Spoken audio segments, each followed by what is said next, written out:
के बीच में अपन बात रखना चाहते हैं। और कल से मुझे इतने कॉल आ रहे हैं कि मैं आपको बता नहीं सकता, आपको दिखा दे रहा हूँ कि ये कोई नंबर सेव नहीं है। देखिए आप लोग, कोई नंबर सेव नहीं है, देखते जाइए, आप लोग को दिखा रहा हूँ, देखिए। और तमाम तरीके का बात, ये कर देंगे वो कर देंगे। अगर मुझे कुछ भी होता है, कोई भी मेरे साथ अनहोनी होती है, घटना घटती है, तो इसके जिम्मेदार यही लोग हैं, यही लोग होंगे।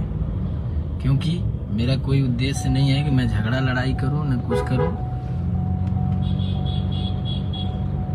आप लोग वो वाला भी वीडियो देख लेनी जो में बहुत कुछ बोले हैं।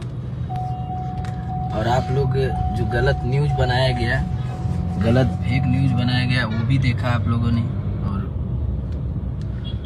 गलत न्यूज फैला के गलत न्यूज बनाया गया कि गुंडा हैं, गुंडा लेके आए हैं। हम गुंडा हैं? हम कलाकार हैं ना।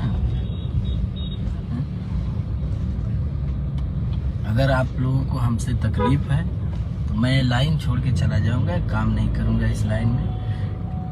क्यों? क्योंकि ये सब नहीं अच्छा लगता है। क्या बिगाड़े हैं आपका, या आप लोगों का क्या बिगाड़े थे कि नहीं आप हमको इतने लोगों के बीच में आप अपशब्द का प्रयोग कर रहे हैं।